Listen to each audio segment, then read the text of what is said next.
지금 뭐 하시는 겁니까? 동수의 목소리는 차분했지만 단단했어요. 특전사 시절 익힌 침착함이었습니다. 동수야, 어떻게 왔어?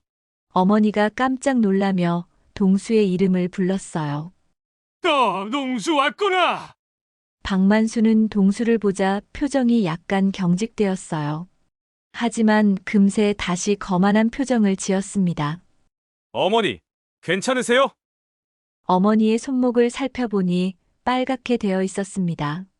괜찮아. 괜찮다고. 어머니는 손목을 감추려고 했지만 동수의 눈을 피할 수는 없었어요. 옷소매 사이로 보이는 팔에도 멍 자국이 있는 것 같았어요. 남의 자식이 뭘 끼어들어! 박만수가 비아냥거리는 말투로 말했어요. 뭐라고요? 남의 자식이요? 본격적인 이야기를 시작하기 전에 혹시 저희 채널이 처음이시라면 구독 버튼을 눌러주세요. 구독과 좋아요는 무료이지만 저희에게는 큰 힘이 됩니다. 지금 어디서 이 이야기를 듣고 계신가요? 댓글로 알려주세요. 그럼 이제 오늘 준비한 이야기를 들려드리겠습니다. 시장 입구 쪽 첫 번째 가게에서는 오늘도 변함없이 김영자가 채소들을 정리하고 있었습니다. 올해로 66이 된 김영자는 이곳에서 벌써 20년째 장사를 해오고 있었어요. 아침 5시부터 시작되는 하루 일과는 몸이 아무리 아파도 한 번도 거르지 않았습니다. 아줌마, 상추 한 단 주세요. 네, 싱싱한 걸로 골라드릴게요. 김영자의 손은 세월의 흔적이 가득했지만 여전히 재빠르게 움직였습니다. 상추를 골라 비닐봉지에 담으며 웃는 모습에서는 오랜 경험이 묻어났어요. 하지만 그 웃음 뒤에는 깊은 피로가 숨어 있었습니다.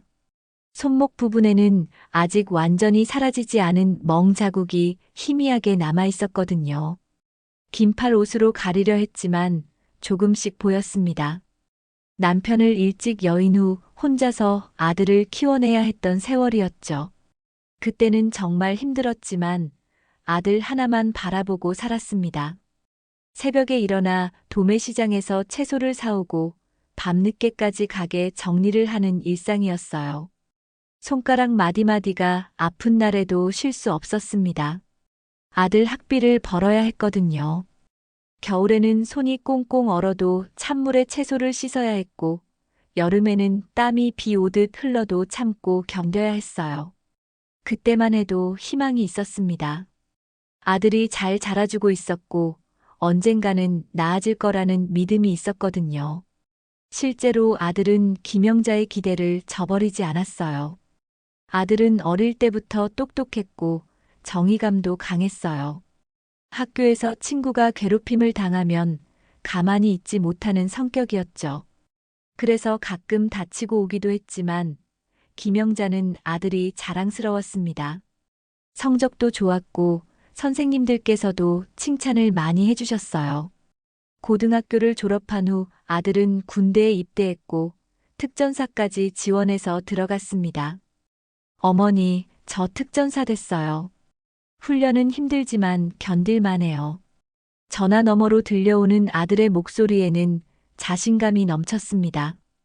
김영자는 그 말을 듣고 눈물이 났어요. 힘들게 키운 아들이 당당한 군인이 된 것 같아서 뿌듯했거든요. 특전사라는 게 얼마나 힘든 곳인지 알고 있었기 때문에 더욱 대견했습니다. 전역 후에는 좋은 회사에 취직도 했어요. 아들이 군대를 갔다 와서 취업을 하고 나서야 조금 숨을 돌릴 수 있었어요. 그동안 혼자 살아오던 김영자에게는 외로움이 큰 문제였습니다. 저녁이면 텅 빈 집에서 혼자 밥을 먹는 시간이 가장 힘들었어요. 그리고 몇 년 전 박만수를 만나 재혼을 하게 되었습니다. 처음에는 혼자 사는 것보다 나을 거라고 생각했어요. 60이 넘어서도 혼자 지내기에는 너무 외로웠거든요. 같은 동네에 사는 사람들의 소개로 만나게 된 박만수는 첫인상이 나쁘지 않았습니다. 박만수는 68살로 김영자보다 2살 많았고 처음 만날 때는 나름 친절했습니다. 꽃도 사다 주고 맛있는 음식점도 데려가 주었어요. 김영자는 오랜만에 누군가의 관심을 받는다는 기분이 좋았습니다.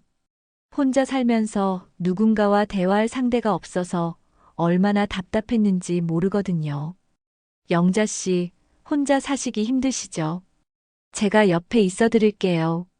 고마워요. 정말 고마워요. 그때는 정말 고마웠어요. 이 나이에 새로운 인연을 만날 수 있다는 것 자체가 기적 같았거든요.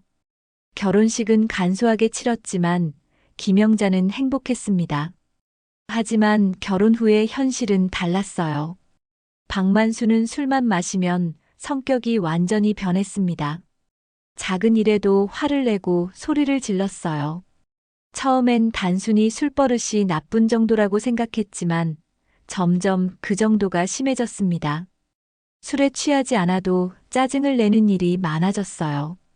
이것도 제대로 못해? 밥도 제대로 못하면서 뭐하고 산다고. 장사도 제대로 안 되면서 돈은 뭘로 벌어? 이런 것도 못하냐고. 내가 너 같은 여자랑 왜 결혼했나 싶어.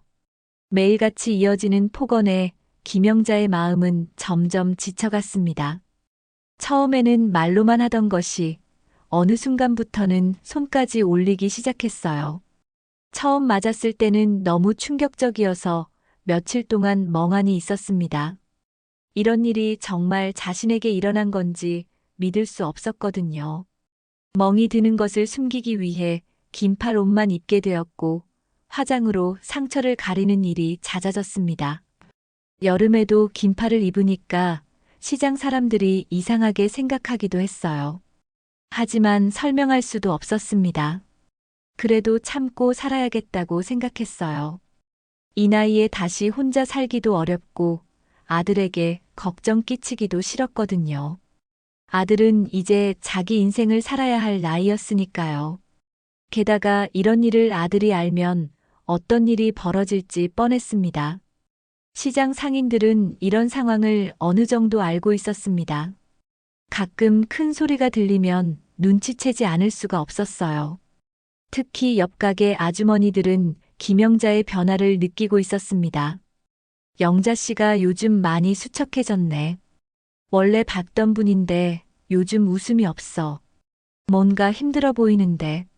하지만 대부분 가정사에 끼어들면 안 된다는 분위기였습니다. 김영자도 괜찮다는 듯이 행동했기 때문에 더욱 그랬어요. 누군가 걱정스러운 눈으로 바라보면 억지로라도 웃으며 괜찮다고 말했습니다. 아들은 특전사를 전역한 후 회사에 취직해서 바쁘게 지내고 있었어요. 회사 일이 많아서 자주 오지는 못했지만 가끔 어머니를 찾아오곤 했습니다. 그때마다 김영자는 아무렇지 않은 척했어요. 아들 앞에서만큼은 힘든 내색을 보이고 싶지 않았거든요. 하지만 아들도 바보가 아니었습니다. 어머니의 표정이 예전 같지 않다는 걸 느꼈어요. 가끔 손목에 멍이 든 것을 보기도 했지만 어머니는 어디 부딪혔다며 대수롭지 않게 넘겼습니다. 어머니, 혹시 새아버지가 무슨 소리야, 괜찮다고. 내가 걱정할 일 아니야. 김영자는 아들의 말을 끊으며 화제를 돌렸어요. 아들이 걱정할까봐 더욱 조심스러웠습니다. 아들은 어릴 때부터 정의감이 강했고 군대에서 특전사까지 했던 사람이었거든요. 혹시라도 문제가 생기면 큰일이 날 것 같았어요. 그렇게 김영자는 오늘도 시장에서 채소를 팔며 하루를 보내고 있었습니다. 손님들과 대화할 때만큼은 웃을 수 있었고 그 시간만은 일상의 무게를 잠시 잊을 수 있었어요. 하지만 저녁이 되어 집으로 돌아가야 할 시간이 다가오면 마음이 무거워졌습니다. 오늘도 박만수가 술을 마시고 기다리고 있을 거라는 생각에 발걸음이 느려졌어요. 그래도 어쩔 수 없었습니다. 이것이 김영자의 현실이었고 받아들여야 하는 삶이었거든요. 시장 곳곳에서 들려오는 활기찬 목소리들 사이에서 김영자만은 조용히 자신의 아픔을 감추고 있었습니다. 회사에서 시계를 보니 오후 4시였습니다. 김영자의 아들 동수는 책상 위에 놓인 달력을 바라보며 깊은 한숨을 쉬었어요. 내일이 어머니 생신이었거든요. 67번째 생일을 맞는 어머니를 위해 뭔가 특별한 일을 해드리고 싶었습니다. 동수는 특전사 시절부터 계획적인 성격이었어요. 무슨 일이든 미리미리 준비하는 편이었죠. 하지만 요즘 회사 일이 너무 바빠서 어머니 생신 준비를 제대로 못했다는 생각에 마음이 무거웠습니다. 어머니는 항상 괜찮다, 신경 쓰지 말라고 하셨지만 그럴수록 더 마음이 아팠어요. 과장님, 오늘 일찍 퇴근해도 될까요? 무슨 일이야? 내일이 어머니 생신이라서요. 그럼 당연히 가야지. 일은 내일 해도 되고. 다행히 과장님이 흔쾌히 허락해 주셨습니다. 동수는 급하게 컴퓨터를 정리하고 가방을 챙겼어요. 시간이 좀 있으니까 어머니가 좋아하실 만한 케이크도 사고 꽃다발도 준비할 수 있을 것 같았습니다. 퇴근길에 케이크 가게에 들렀어요. 어머니가 달콤한 걸 좋아하시긴 했지만 너무 단 건 부담스러워 하셨거든요. 적당히 달고 크기도 부담스럽지 않은 케이크를 골랐습니다. 초콜릿 케이크보다는 생크림 케이크를 선호하시는 것도 알고 있었어요. 예쁘게 포장해 주세요.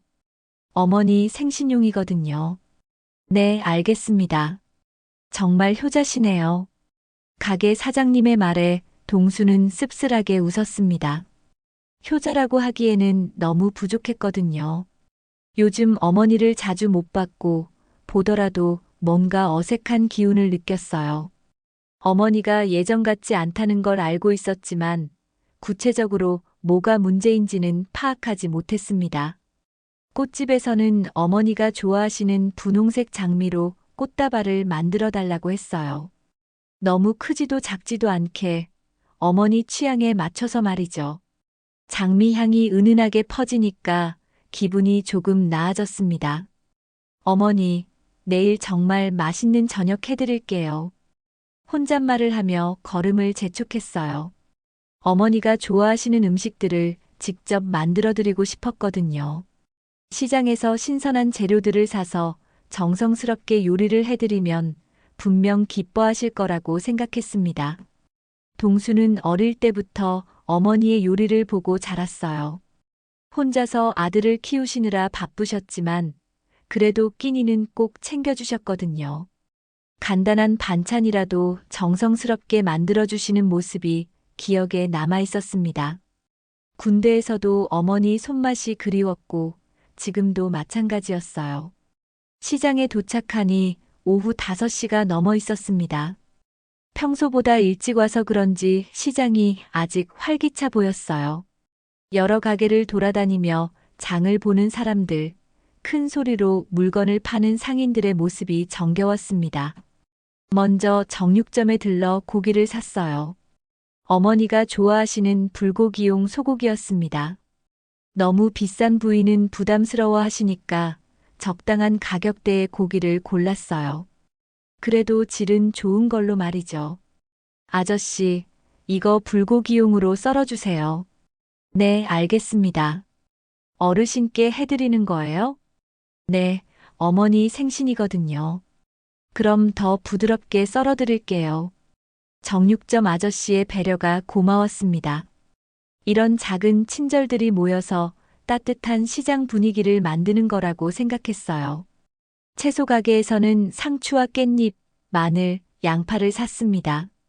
어머니가 직접 기르시는 채소들도 있지만 오늘은 특별한 날이니까 좋은 걸로 준비하고 싶었어요. 상추는 특히 싱싱한 것으로 골랐습니다.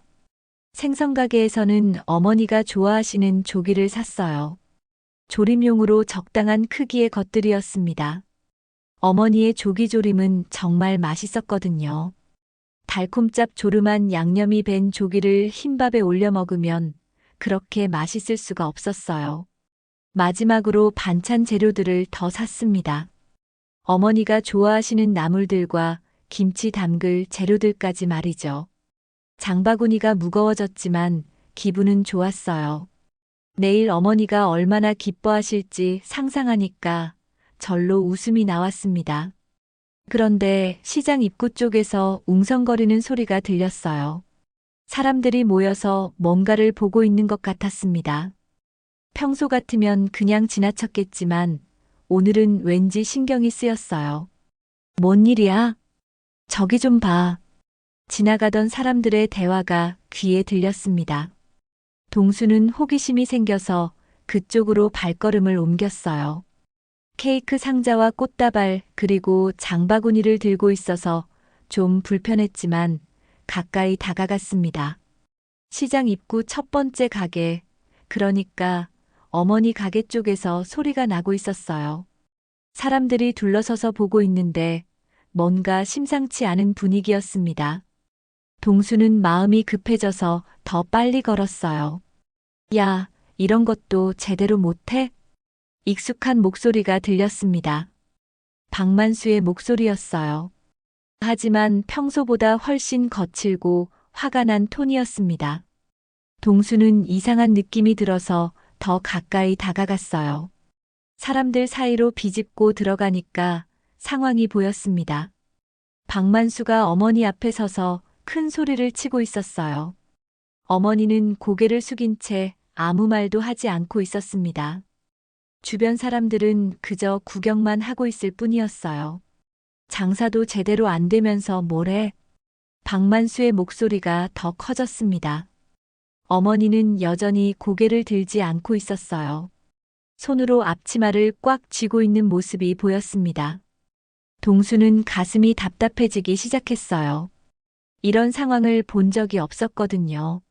물론 집에서도 박만수가 어머니에게 좋지 않게 대하는 걸 느낀 적은 있었지만 이렇게 공개적으로 큰 소리를 치는 건 처음이었습니다. 동수는 손에 든 케이크와 꽃다발을 바라봤어요. 어머니 생신을 축하하려고 준비한 선물들이었는데 지금 이 상황에서는 너무 부적절해 보였습니다. 하지만 그보다도 어머니를 보호해야 한다는 생각이 더 강했어요. 특전사 시절 훈련받았던 기억들이 떠올랐습니다. 위급한 상황에서는 감정보다 이성이 앞서야 한다는 것, 상황을 정확히 파악하고 행동해야 한다는 것 말이죠. 동수는 깊게 숨을 들이쉬고 상황을 관찰했습니다. 어머니의 표정이 보였어요. 창피함과 두려움이 섞인 표정이었습니다. 이런 어머니의 모습을 본 적이 없었거든요. 항상 당당하고 씩씩하셨던 어머니가 이렇게 위축된 모습으로 서 있다니 믿을 수가 없었어요. 동수는 더 가까이 다가가면서 상황을 자세히 관찰했습니다. 박만수가 어머니를 향해 손가락질을 하며 소리를 지르고 있었어요. 어머니는 고개를 숙인 채 말없이 서 있었고 주변 상인들은 어색한 표정으로 지켜보고 있었습니다. 이것도 제대로 못해? 장사 이따위로 하면서 뭘 먹고 살겠다고. 박만수의 목소리가 시장 전체에 울려 퍼졌어요. 평소 조용했던 시장 입구가 갑자기 소란스러워졌습니다. 지나가던 사람들도 발걸음을 멈추고 이쪽을 바라보기 시작했어요. 호기심 반, 걱정 반인 표정들이었습니다. 동수는 어머니의 어깨가 떨리고 있다는 걸 발견했습니다. 그동안 어머니가 왜 예전 같지 않았는지, 왜 자꾸 피하려고 했는지 이제 알 것 같았어요. 가슴속에서 뭔가 뜨거운 게 올라오기 시작했습니다. 특전사 시절 동료들이 위험에 처했을 때 느꼈던 그런 감정이었어요. 저 사람 또 저러네. 영자 씨 참 불쌍해. 근데 우리가 뭐라고 할 수 있나? 가정사에 끼어들면 더 복잡해져. 주변에서 속삭이는 소리들이 들렸어요. 상인들이 이런 일이 처음이 아니라는 듯이 말하고 있었습니다. 동수는 충격을 받았어요. 이런 일이 계속 있어 왔다는 뜻이었거든요. 어머니가 혼자서 이 모든 걸 견뎌오고 있었던 거였습니다. 박만수는 계속해서 어머니를 질책했습니다. 채소가 시들었다는 둥, 손님 응대를 제대로 못한다는 둥, 온갖 트집을 잡았어요. 정말 사소한 일들이었습니다. 어떤 장사꾼이라도 겪을 수 있는 평범한 일들을 가지고 이렇게 호들갑을 떠는 게 이상했어요. 돈도 제대로 못 벌면서 집에서는 뭐 하고 있어? 나이만 먹고 하는 일은 없고. 박만수의 말들은 점점 더 가혹해졌습니다. 어머니는 여전히 아무 말도 하지 않고 있었어요. 그저 고개만 숙인 채 박만수의 폭언을 듣고 있었습니다. 아니, 당신이 뭘 도와준 게 있다고 그래요? 갑자기 어머니가 작은 목소리로 말했어요. 동수는 깜짝 놀랐습니다. 어머니가 박만수에게 대들다니 상상도 못했거든요. 어머니의 목소리는 떨리고 있었지만 분명히 항의하는 톤이었어요. 뭐라고? 지금 나한테 대드는 거야? 박만수의 얼굴이 새빨갛게 달아올랐어요. 어머니의 말에 더욱 화가 난 것 같았습니다. 주변 사람들이 보고 있는 상황에서 자신의 권위가 도전받는다고 느낀 거였어요. 당신이 이 집에 뭘 보탠 게 있어? 그냥 얹혀 살면서. 얹혀 살기는 뭘 얹혀 살아요? 제가 번 돈으로 살고 있는데. 어머니의 목소리가 조금 더 커졌어요. 하지만 여전히 떨리고 있었습니다. 동수는 어머니가 이렇게 맞서는 모습을 처음 봤어요. 그동안 얼마나 참고 견뎌왔을지 상상이 되지 않았습니다. 새벽부터 밤까지 일하는 건 저예요. 당신은 술만 마시고. 어머니가 더 큰 목소리로 말했어요. 그동안 쌓였던 분노가 터져 나오는 것 같았습니다. 주변 사람들도 이런 어머니의 모습을 처음 보는 것 같았어요. 박만수는 어머니의 말에 더욱 격분했어요. 주변 사람들이 보고 있는 상황에서 자신의 체면이 깎인다고 생각한 것 같았습니다. 얼굴이 점점 더 빨갛게 변해갔어요. 감히 나한테 이런 식으로 말을 해? 사실을 말하는 게 뭐가 잘못이에요? 어머니는 물러서지 않았어요. 오히려 더 당당해지는 것 같았습니다. 동수는 이런 어머니의 모습에 놀랐지만 한편으로는 자랑스러웠어요. 그리고는 박만수가 어머니를 향해 성큼성큼 다가갔어요. 위협적인 자세였습니다. 어머니는 본능적으로 한 발 뒤로 물러났어요. 이런 것도 제대로 못해. 그 순간 박만수가 어머니를 거칠게 밀쳤습니다. 어머니는 예상하지 못한 일이라 균형을 잃고 뒤로 비틀거렸어요. 뒤에 있던 가판대에 부딪히면서 아하는 작은 신음소리가 났습니다. 어머니는 가판대에 기대어 서면서 손목을 움켜쥐었어요. 얼굴에는 고통스러운 표정이 스쳐 지나갔습니다. 하지만 여전히 아무 말도 하지 않았어요. 그저 아픈 손목을 감싸 안을 뿐이었습니다. 주변 사람들 사이에서 수군거림이 더욱 커졌습니다. 하지만 아무도 나서지는 않았어요. 그저 안타까운 표정으로 바라보기만 할 뿐이었습니다. 저기 좀 봐. 너무 심하잖아. 그래도 남의 가정사에. 어떻게 저럴 수가 있어? 사람들의 속삭임이 동수의 귀에 들렸어요. 남의 가정사라는 말에 동수는 더욱 화가 났습니다. 폭력 앞에서 가정사가 무슨 의미가 있다는 건지 이해할 수 없었거든요. 동수는 더 이상 참을 수 없었어요. 손에 들고 있던 케이크와 꽃다발, 장바구니를 바닥에 조심스럽게 내려놓았습니다. 케이크 상자가 바닥에 닿는 소리가 작게 들렸어요. 그리고 사람들 사이를 헤치고 앞으로 나아갔습니다. 지금 뭐 하시는 겁니까? 동수의 목소리는 차분했지만 단단했어요. 특전사 시절 익힌 침착함이었습니다. 감정을 드러내지 않고 상황을 통제하는 방법을 알고 있었거든요. 갑작스럽게 나타난 동수를 보고 박만수와 어머니 모두 놀란 표정을 지었어요. 동수야. 어머니가 깜짝 놀라며 동수의 이름을 불렀어요. 동수가 이 상황을 목격하게 된 것이 당황스러운 것 같았습니다. 어머니의 얼굴에는 부끄러움과 걱정이 동시에 떠올랐어요. 왔구나. 박만수는 동수를 보자 표정이 약간 경직되었어요. 하지만 금세 다시 거만한 표정을 지었습니다. 자신이 한 일에 대해 전혀 미안해하지 않는 것 같았어요. 어머니, 괜찮으세요? 동수는 먼저 어머니에게 다가가서 안부를 물었어요. 어머니의 손목을 살펴보니 빨갛게 되어 있었습니다. 갑 한 대에 부딪힐 때 다친 것 같았어요. 붓기도 조금 있는 것 같았습니다. 괜찮아, 괜찮다고. 어머니는 손목을 감추려고 했지만 동수의 눈을 피할 수는 없었어요. 동수는 어머니의 상태를 자세히 살펴봤습니다. 옷소매 사이로 보이는 팔에도 멍 자국이 있는 것 같았어요. 남의 자식이 뭘 끼어들어? 박만수가 비아냥거리는 말투로 말했어요. 남의 자식이라는 표현에 동수의 표정이 차갑게 굳었습니다. 어머니를 자신의 아들로 받아들이지 않는다는 뜻이었거든요. 남의 자식이요? 동수는 박만수를 똑바로 바라봤어요. 눈빛이 서늘하게 변해 있었습니다. 특전사 시절 위험한 상황에서 보이던 그런 눈빛이었어요. 그래, 남의 자식이지. 내 자식도 아닌 놈이 뭘 끼어들어.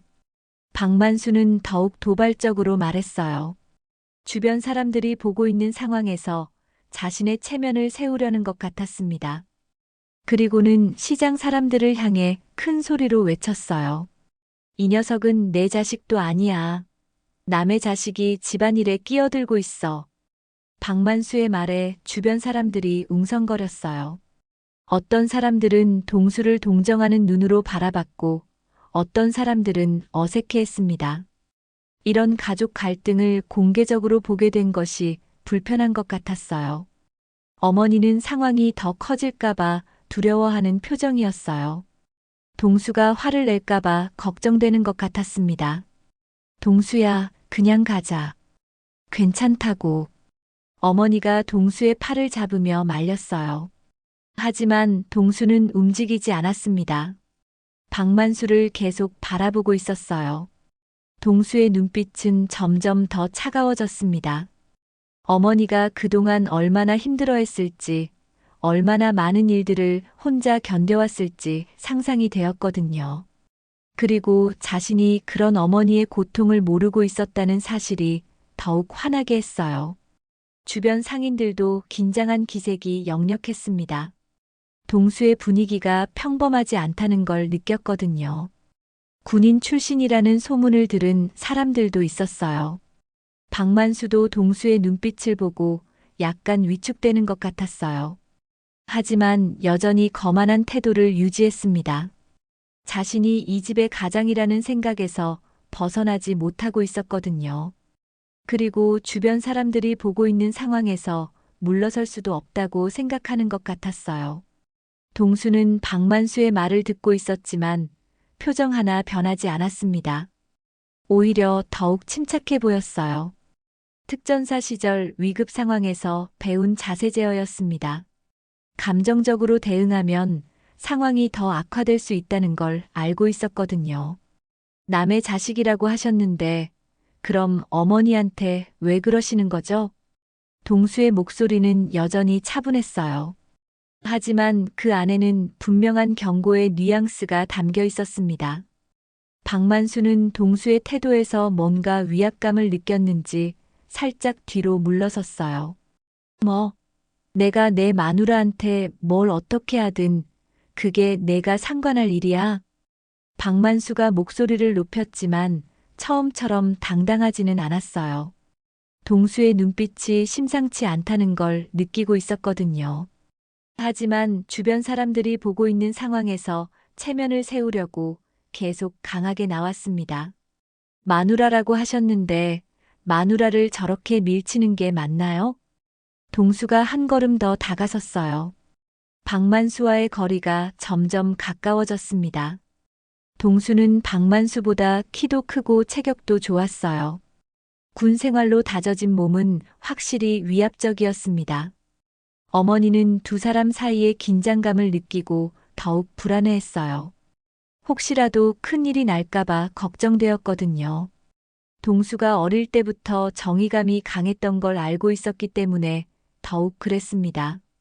동수야, 정말 괜찮다고. 그냥 집에 가자. 어머니가 다시 한번 말렸지만 동수는 듣지 않았어요. 오히려 어머니를 뒤로 살짝 보내며 박만수와 마주섰습니다. 괜찮지 않아 보이는데요. 어머니 손목 보세요. 동수가 어머니의 손목을 가리키며 말했어요. 빨갛게 부어오른 손목이 분명히 보였습니다. 주변 사람들도 그제야 어머니가 다쳤다는 걸 알아챘어요.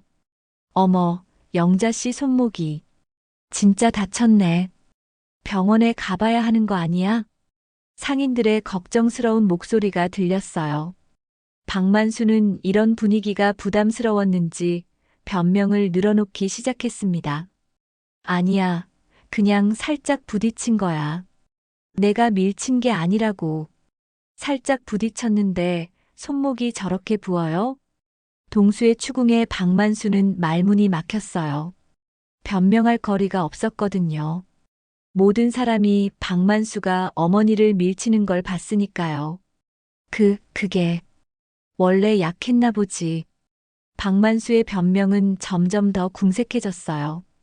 주변 사람들의 시선도 곱지 않았습니다. 아무리 가정사라고 해도 폭력은 용납할 수 없다는 분위기가 형성되고 있었어요. 동수는 휴대폰을 꺼내어 어머니의 손목을 사진으로 찍었습니다. 그리고 박만수가 어머니를 밀치는 장면도 주변 사람들이 찍고 있다는 걸 확인했어요.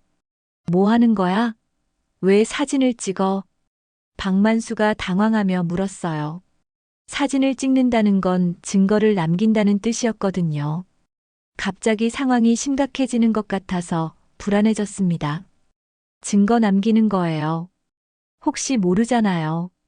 동수의 대답은 간단했지만 의미는 분명했어요.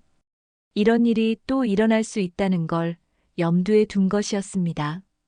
박만수는 동수의 의도를 알아채고 더욱 당황했어요. 증거? 뭔 증거? 우리 가족 일인데. 가족이면 폭력이 괜찮다는 뜻인가요? 동수의 반박에 박만수는 할 말이 없었어요. 어떻게 대답해도 자신에게 불리할 것 같았거든요. 주변 사람들도 동수의 말에 고개를 끄덕이고 있었습니다. 그리고 아까 말씀하셨잖아요. 저는 남의 자식이라고요.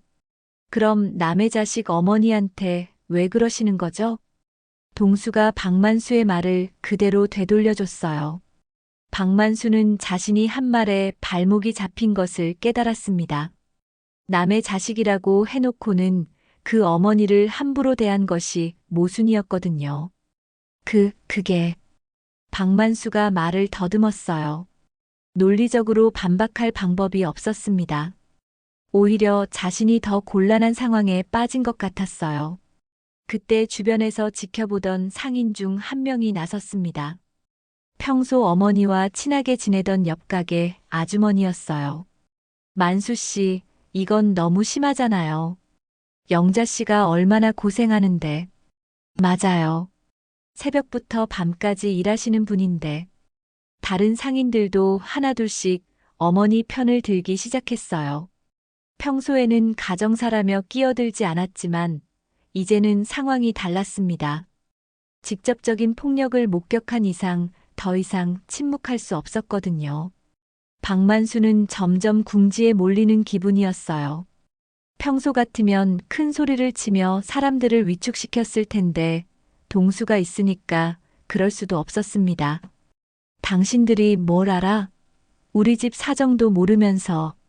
박만수가 상인들에게 화를 냈지만 예전 같지 않았어요. 목소리에 힘이 없었습니다. 오히려 변명하는 것처럼 들렸어요. 사정이 뭐가 있어도 손을 댈 수는 없는 거 아니에요? 그럼요. 아무리 화가 나도 그렇지. 상인들의 비판이 계속되자 박만수는 더욱 위축되었어요. 평소 자신을 무시하지 않던 사람들이 이제는 모두 자신을 비판하고 있었거든요. 동수는 이런 분위기를 보며 만족스러워했어요. 어머니를 혼자 두고 갈 수 없다는 생각이 들었습니다. 이런 일이 또 반복될 수 있었거든요. 어머니, 오늘은 우리 집에서 주무세요. 동수가 어머니에게 말했어요. 어머니는 고개를 저었습니다. 아직도 박만수를 자극하고 싶지 않았거든요. 아니야, 괜찮다고. 집에 가야지. 손목 치료부터 받으셔야 해요. 병원에 가시죠. 동수는 포기하지 않았어요. 어머니의 안전이 가장 중요했습니다. 손목도 제대로 치료받아야 했고, 무엇보다 박만수와 떨어져 있어야 했어요. 박만수는 이런 대화를 듣고 있으면서 점점 더 초조해졌습니다. 자신의 권위가 완전히 무너지는 것 같았어요. 하지만 뭘 어떻게 해야 할지 모르겠었습니다. 야, 그만해. 우리 가자. 박만수가 어머니에게 소리쳤어요. 하지만 평소와 달리 어머니는 움직이지 않았습니다. 동수가 옆에 있다는 것이 든든했거든요. 어머니는 안 가실 거예요. 동수가 단호하게 말했어요. 박만수는 동수의 말에 더욱 화가 났습니다. 자신의 말을 무시당한다고 생각했거든요. 내가 뭔데 우리 가족 일에 끼어들어? 아까 남의 자식이라고 하지 않으셨어요? 동수가 다시 박만수의 말을 되돌려줬어요. 박만수는 자신이 한 말에 또다시 발목이 잡혔습니다. 어떻게 대답해도 모순이 될 수밖에 없었어요. 주변 상인들은 이런 상황을 지켜보면서 동수에게 더욱 호감을 갖게 되었습니다. 논리적이면서도 침착하게 대응하는 모습이 인상적이었거든요. 저 젊은이 참 의젓하네. 어머니를 저렇게 보호하다니.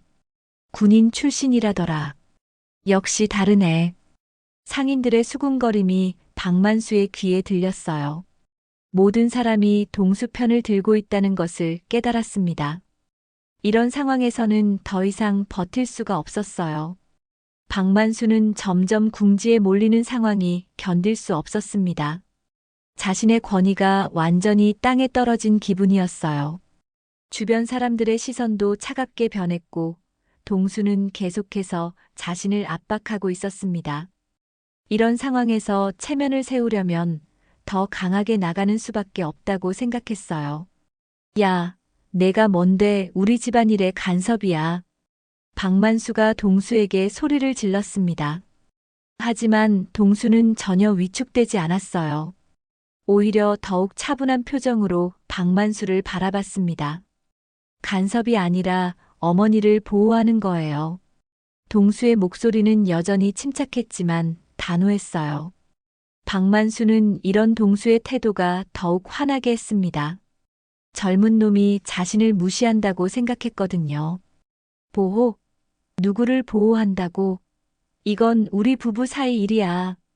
부부 사이라고 해서 폭력이 정당화되는 건 아니죠. 동수가 단호하게 반박했어요. 주변 상인들도 동수의 말에 고개를 끄덕였습니다. 박만수는 점점 더 고립되어 가는 것을 느꼈어요. 그때 박만수가 갑자기 어머니를 향해 손을 뻗었습니다. 어머니를 억지로라도 데려가려는 것 같았어요. 하지만 동수가 재빠르게 박만수의 손목을 잡아챘습니다. 어머니한테 손대지 마세요. 동수의 목소리는 여전히 차분했지만 그 소나기는 강했어요. 특전사 시절 배운 제압술이었습니다. 박만수는 동수의 힘에 놀랐어요. 자신의 손목이 꽉 잡혀서 움직일 수가 없었거든요. 아, 아파. 놓아. 박만수가 소리를 지르며 몸부림쳤지만 동수는 놓아주지 않았어요. 다만 더 세게 잡지도 않았습니다. 딱 움직이지 못할 정도의 힘으로만 제압하고 있었어요. 어머니한테 다시는 손대지 않겠다고 약속하시면 놓아드릴게요. 동수의 제안에 박만수는 더욱 화가 났어요. 이런 굴욕을 당할 수는 없다고 생각했거든요. 주변 사람들이 모두 보고 있는 상황에서 굴복할 수는 없었습니다. 놓으라고.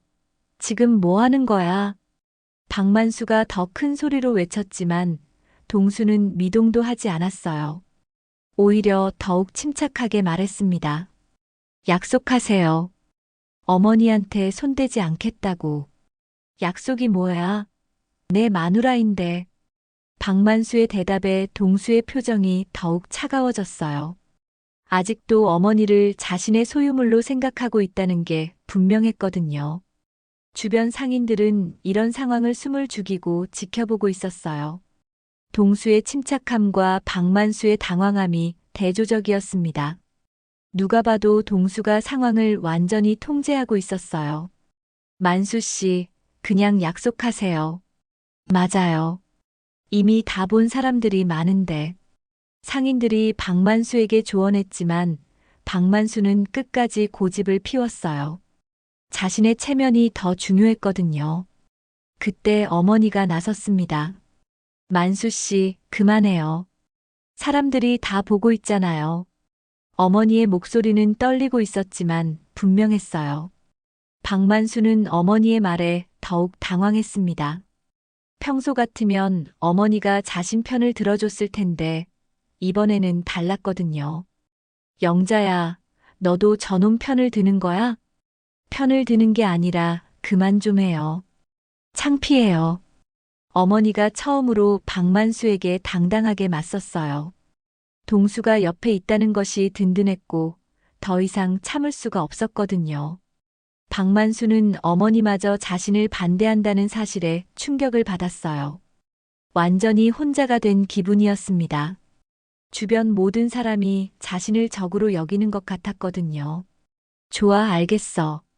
놓아. 결국 박만수가 굴복했어요. 동수는 천천히 박만수의 손목을 놓아주었습니다. 박만수는 자신의 손목을 비비며 동수를 원망스럽게 바라봤어요. 어머니, 병원부터 가시죠. 동수가 어머니에게 말했어요. 손목 상태를 확인해야 했거든요. 어머니는 고개를 끄덕였습니다. 이제야 안전하다는 생각이 들었어요. 하지만 박만수는 이런 상황이 받아들여지지 않았습니다. 자신의 권위가 완전히 무너진 것 같았어요. 그리고 이 모든 것이 동수 때문이라고 생각했습니다. 야, 너 때문에 우리 가정이 망가지고 있어. 박만수가 동수를 향해 손가락질하며 소리쳤어요. 하지만 동수는 전혀 동요하지 않았습니다. 가정이 망가진 게 아니라 원래 망가져 있던 걸 보여준 것뿐이에요. 동수의 냉정한 대답에 박만수는 할 말이 없었어요. 사실 그 말이 맞았거든요. 어머니를 폭행하는 가정이 정상적인 가정일 리 없었으니까요. 그리고 휴대폰 꺼내세요. 동수가 갑자기 말했어요. 박만수는 이해할 수 없다는 표정을 지었습니다. 왜? 어머니한테 사과하는 영상을 찍을 거예요. 동수의 제안에 박만수는 깜짝 놀랐어요. 사과 영상을 찍는다는 건 자신의 잘못을 인정하는 것이었거든요. 사과? 내가 왜 사과를 해? 어머니를 밀쳐서 다치게 했잖아요. 그건 박만수가 변명하려 했지만 동수가 계속 말했어요. 그리고 이 영상은 혹시 모를 상황을 대비해서 보관할 거예요. 동수의 의도가 분명해졌어요. 박만수가 다시 어머니에게 폭력을 행사할 경우를 대비한 것이었습니다. 사과 영상이 있으면 박만수의 폭력을 입증하는 증거가 될 수 있었거든요. 박만수는 이런 동수의 계획이 치밀하다는 것을 깨달았어요. 단순히 어머니를 보호하는 것이 아니라 장기적인 대책까지 세우고 있었던 거였습니다. 안 해. 박만수가 단호하게 거부했어요. 하지만 동수는 포기하지 않았습니다. 그럼 경찰서에 신고할게요. 폭행 혐의로요. 동수가 휴대폰을 꺼내며 말했어요. 박만수는 급해졌습니다. 경찰서에 신고당하는 것만은 피하고 싶었거든요. 잠깐. 경찰은 왜? 어머니를 폭행했잖아요. 당연히 신고해야죠. 동수의 논리에 박만수는 반박할 수 없었어요. 실제로 어머니를 밀쳐서 다치게 했으니까요. 주변 상인들도 동수의 결정을 지지하는 분위기였어요. 이런 일은 반드시 책임을 져야 한다고 생각했거든요. 신고하세요. 우리가 다 봤어요. 맞아요. 증인들도 많고. 상인들의 말에 박만수는 더욱 당황했어요. 정말로 경찰서에 신고당할 수도 있다는 생각이 들었거든요. 알겠어, 알겠다고. 사과할게. 결국 박만수가 굴복했어요.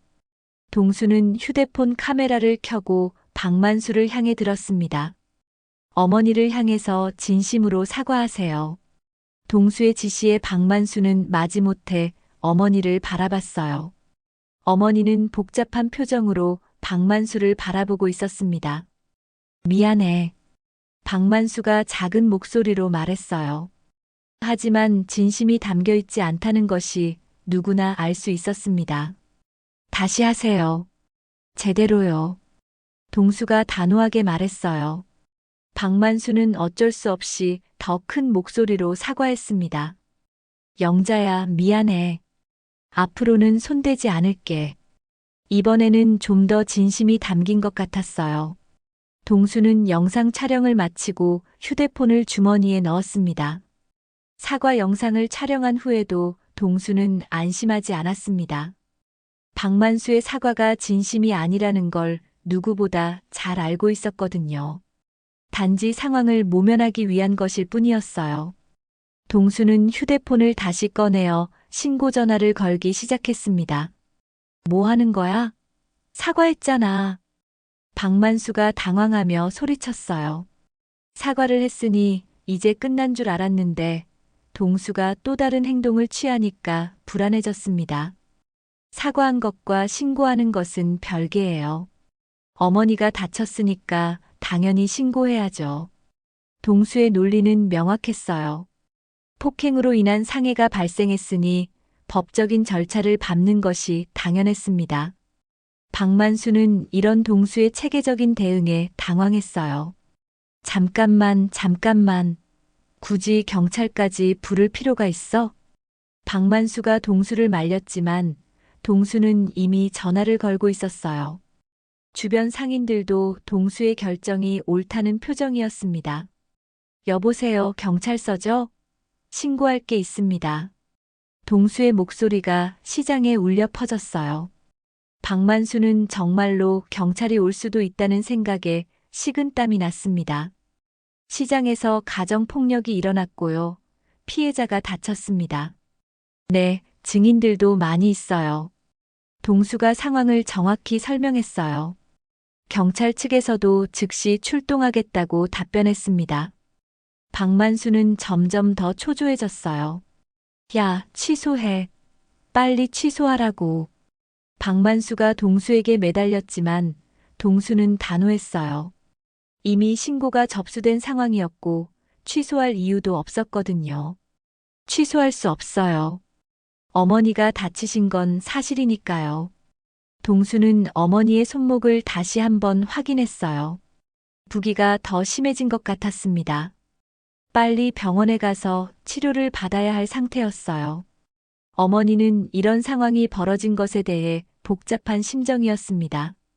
한편으로는 동수가 자신을 보호해준다는 것이 고마웠지만 다른 한편으로는 일이 너무 커지는 것 같아서 부담스러웠어요.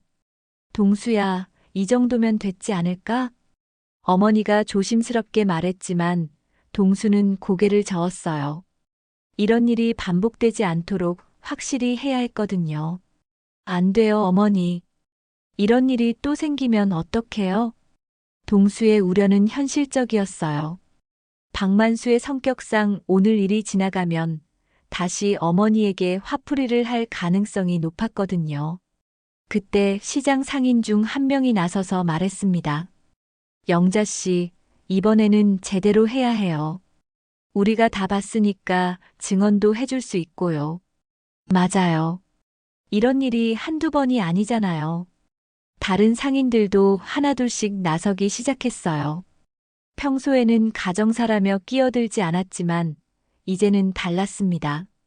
직접적인 폭력을 목격한 이상 더 이상 방관할 수 없었거든요. 우리가 증인이 되어줄게요. 병원비도 우리가 도와줄 수 있어요. 상인들의 연대감이 느껴졌어요. 평소 어머니가 얼마나 성실하게 장사를 해왔는지, 얼마나 착한 사람인지 알고 있었거든요. 박만수 때문에 고생하는 모습을 더 이상 지켜볼 수 없었어요. 박만수는 이런 분위기가 점점 자신에게 불리해지고 있다는 것을 느꼈습니다. 상인들까지 어머니 편을 들고 있으니 정말로 고립된 상황이었어요. 당신들이 뭘 안다고 그래? 우리 집 사정도 모르면서. 박만수가 상인들에게 화를 냈지만 누구도 위축되지 않았어요. 오히려 더욱 단합된 모습을 보였습니다. 사정이 뭐가 있어도 때리면 안 되는 거 아니에요? 맞아요. 아무리 화가 나도 손을 대면 안 되죠. 상인들의 일치된 반응에 박만수는 더욱 당황했어요. 평소 자신을 어느 정도 두려워하던 사람들이 이제는 모두 적이 된 것 같았거든요. 멀리서 사이렌 소리가 들려왔습니다. 경찰차가 오고 있는 것 같았어요. 박만수는 정말로 경찰이 온다는 사실에 더욱 초조해졌습니다. 야, 아직 늦지 않았어. 취소하라고. 박만수가 동수에게 매달렸지만 동수는 움직이지 않았어요. 오히려 어머니를 보호하기 위해 앞으로 나섰습니다. 어머니, 제 뒤로 오세요. 동수가 어머니를 자신의 뒤로 보내며 박만수를 주시했어요. 혹시라도 박만수가 다른 행동을 할 수도 있다고 생각했거든요. 사이렌 소리가 점점 가까워졌고 곧 경찰차 2대가 시장 입구에 도착했습니다. 경찰관들이 내려서 상황을 파악하기 시작했어요. 신고하신 분이 누구세요? 경찰관이 물어보자 동수가 손을 들었어요. 제가 신고했습니다. 저기 계신 분이 제 어머니를 폭행했어요. 동수가 박만수를 가리키며 설명했어요. 박만수는 경찰을 보자 얼굴이 새하얗게 변했습니다. 피해자는 어디 계세요? 경찰관이 어머니를 확인했어요. 어머니는 떨리는 목소리로 상황을 설명하기 시작했습니다. 저기 있는 사람이 저를 밀쳐서 손목을 다쳤어요. 어머니가 부어오른 손목을 보여주자 경찰관들도 심각한 표정을 지었어요. 명백한 상해 사건이었거든요. 목격자도 있나요? 경찰관이 주변을 둘러보자 상인들이 하나둘씩 손을 들었어요. 저희가 다 봤어요. 네, 저 사람이 영자 씨를 밀쳤어요. 정말 심하게 했어요. 상인들의 증언이 이어지자 박만수는 점점 더 궁지에 몰렸어요. 증인들이 너무 많았거든요. 경찰관이 박만수에게 다가갔습니다. 본인이 폭행을 했나요? 박만수는 어떻게 대답해야 할지 몰랐어요.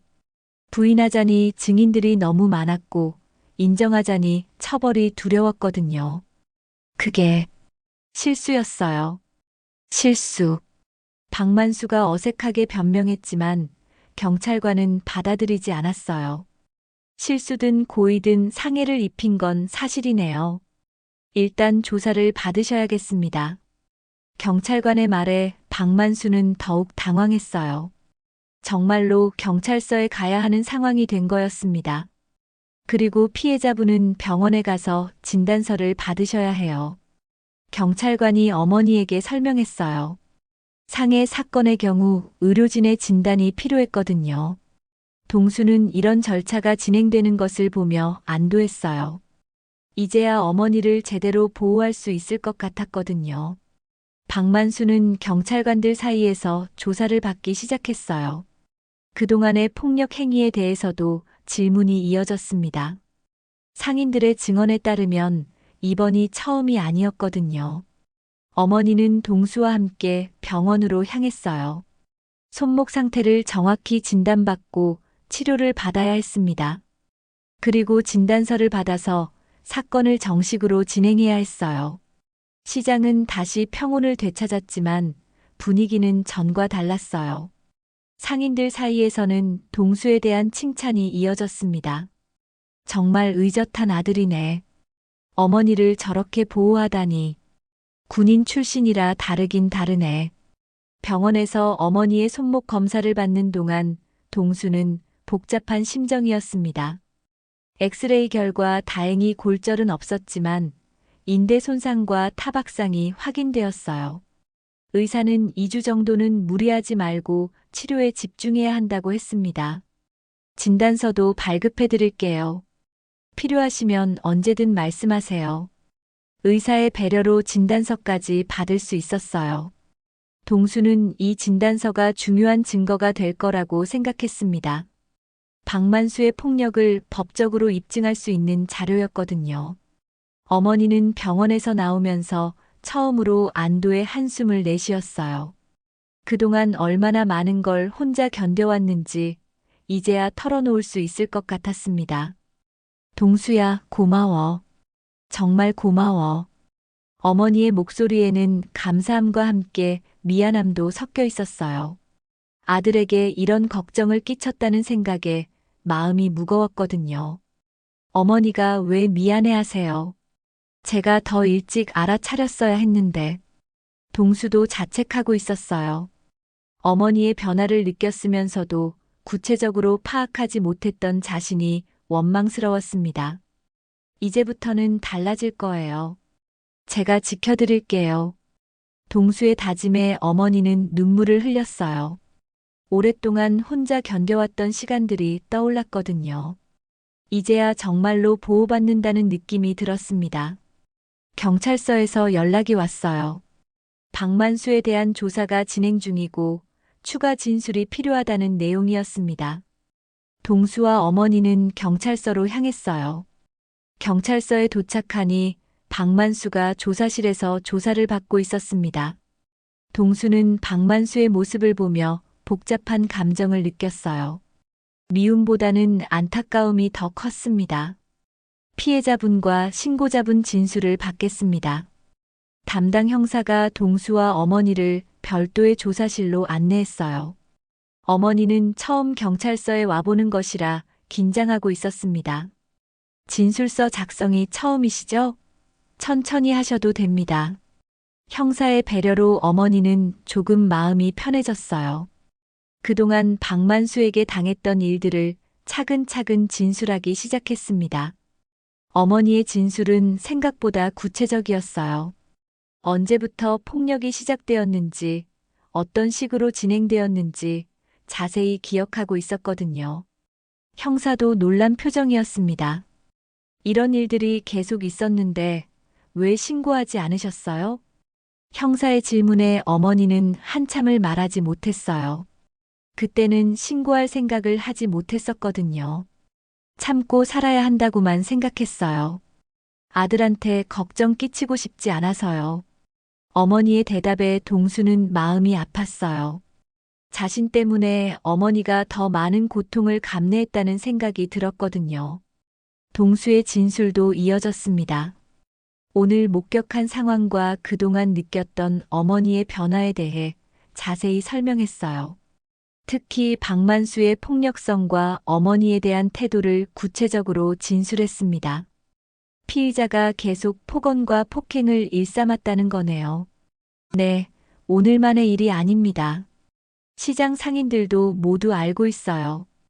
동수의 진술에 형사는 심각한 표정을 지었어요. 단순한 부부싸움이 아니라 지속적인 가정폭력 사건이라는 게 명확해졌거든요. 시장 상인들의 증언도 계속 들어왔어요. 여러 명이 목격한 상황이라 증거가 충분했습니다. 박만수로서는 변명할 여지가 없는 상황이었어요. 피의자 조사 결과도 나왔습니다. 형사가 조사 결과를 설명해 주었어요. 박만수는 처음에는 부인했지만 증거가 워낙 명확해서 결국 인정할 수밖에 없었다고 했습니다. 그리고 피의자에게 다른 전과도 있네요. 형사의 말에 동수는 놀랐어요. 박만수에게 다른 전과가 있다는 건 처음 듣는 이야기였거든요. 어떤 전과요? 몇 년 전에도 폭행 사건으로 벌금형을 받은 적이 있습니다. 다른 상인과 시비가 붙어서 폭력을 행사했던 거네요. 이런 사실을 듣고 동수는 더욱 분노했어요. 박만수가 평소 폭력적인 성향을 가지고 있었다는 뜻이었거든요. 어머니가 얼마나 위험한 상황에 있었는지 새삼 깨달았습니다. 그럼 처벌은 어떻게 되나요? 동수가 궁금해하자 형사가 설명했어요. 상해죄와 지속적인 가정폭력으로 기소될 예정입니다. 전과가 있어서 실형도 가능해요. 형사의 설명에 어머니는 복잡한 표정을 지었어요. 박만수가 처벌받는 것은 당연하지만 한편으로는 마음이 편하지 않았거든요. 그리고 접근금지 명령도 신청할 수 있습니다. 접근금지 명령이요? 피해자에게 일정 거리 이내로 접근하지 못하도록 하는 거예요. 재범 방지를 위한 조치죠. 동수는 이런 제도가 있다는 걸 처음 알았어요. 어머니의 안전을 위해서는 꼭 필요한 조치라고 생각했습니다. 신청해 주세요. 어머니 안전이 가장 중요하니까요. 동수의 요청에 형사가 고개를 끄덕였어요. 절차를 진행하겠다고 했습니다. 조사가 모두 끝나고 경찰서를 나오는 길에 어머니가 말했어요. 이제 정말 끝난 건가? 네, 어머니. 이제 안전해요. 동수의 확신에 찬 대답에 어머니는 처음으로 환한 웃음을 지었어요. 오랫동안 잊고 있었던 평온함을 되찾은 기분이었습니다. 시장으로 돌아가는 길에 상인들이 걱정스럽게 기다리고 있었어요.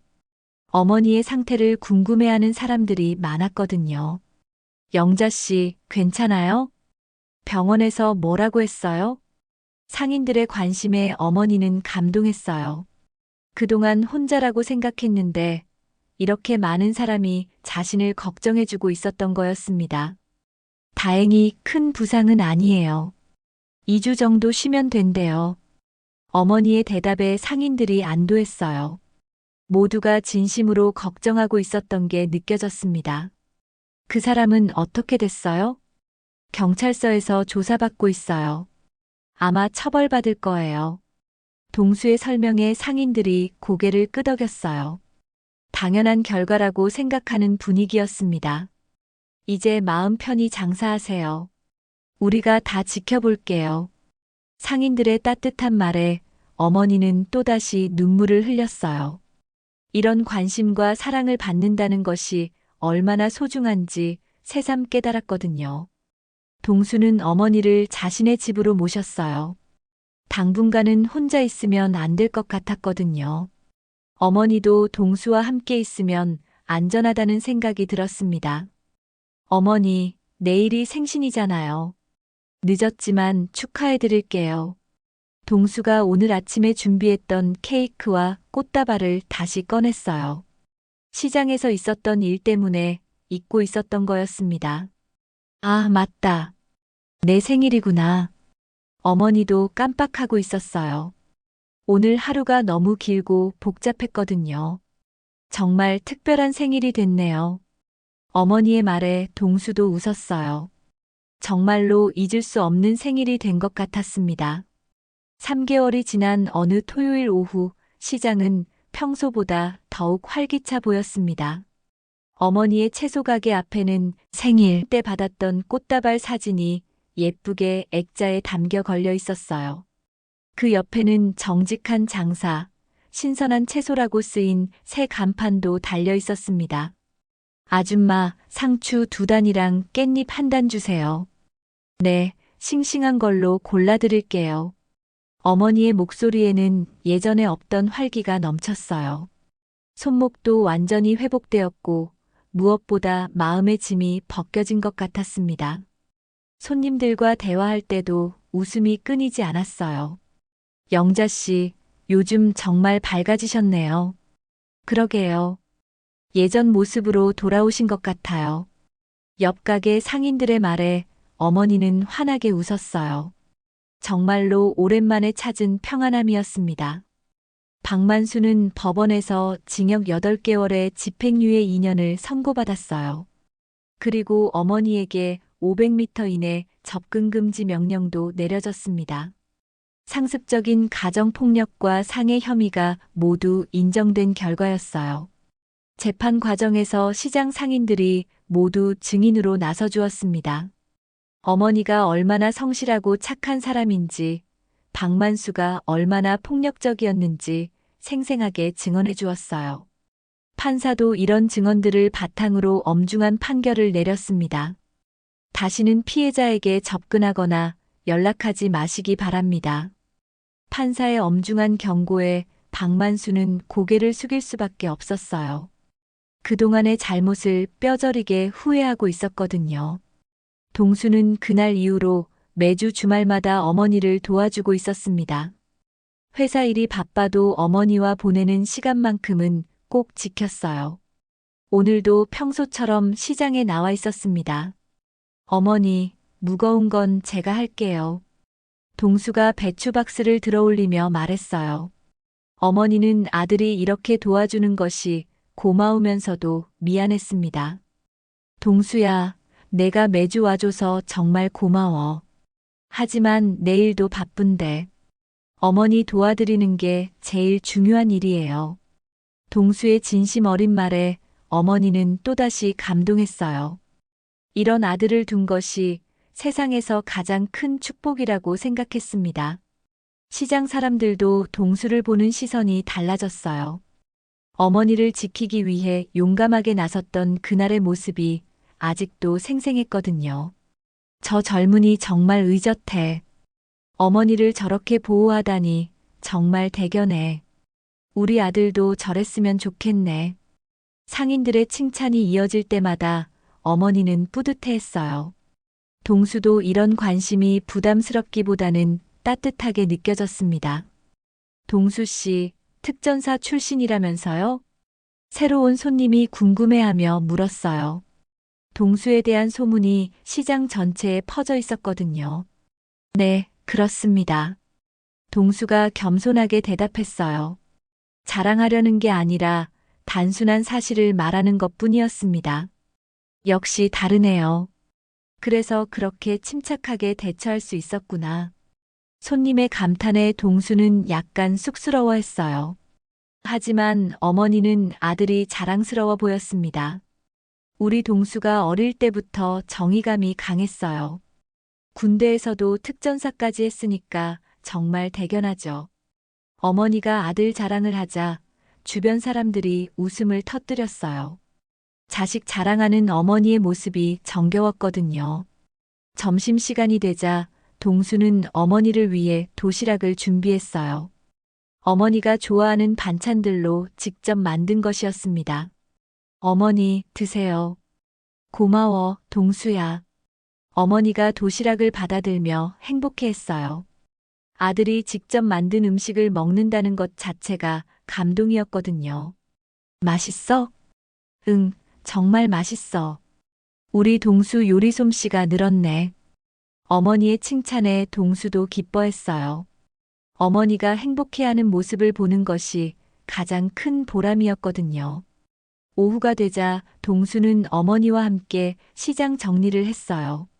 채소들을 정리하고 가게를 깨끗이 청소하는 일이었습니다. 이런 일상이 동수에게는 소중했어요. 동수야, 너 때문에 내가 정말 많이 변했어.